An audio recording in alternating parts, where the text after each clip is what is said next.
Hari ini Cikgu Surya akan terangkan satu soalan tentang masalah beza dan gandaan. Kita baca soalan dulu.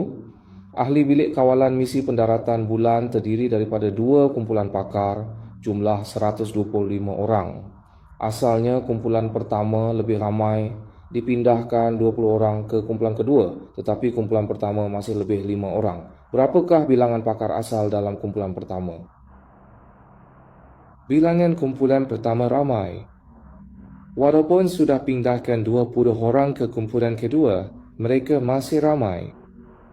Macam mana nak selesaikan soalan ini?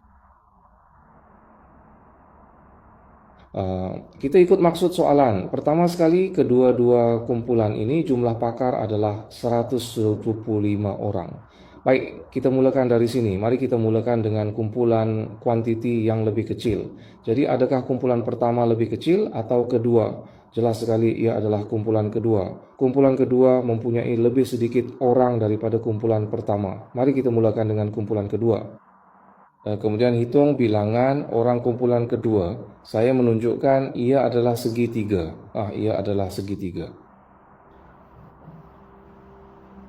Jadi, berapa ramai orang dalam kumpulan pertama? Saya akan berikan dia 1. Segi 4. Saya bagi dia segi 4.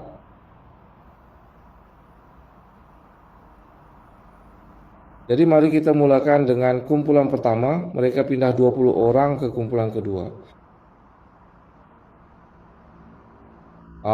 Itu bermakna 20 orang terkeluar daripada kumpulan pertama pergi ke kumpulan kedua dan kami mengikuti soalan itu. Lukis sahaja untuknya dan ia akan selesai. Jadi apa yang berlaku selepas ia dipindah seperti ini?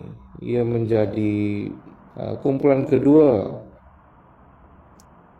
terdapat 20 orang lebih daripada sebelumnya. Bagaimana dengan kumpulan pertama? Kerana 20 orang dipindah, adakah dia kehilangan 20?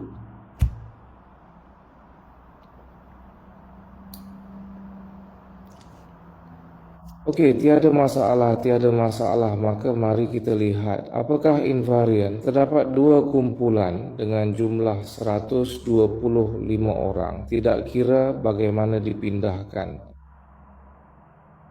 Jumlah bilangan orang dalam kedua-dua kumpulan kekal sama. Ini bermakna kita perlu menandakan 125 dengan jelas.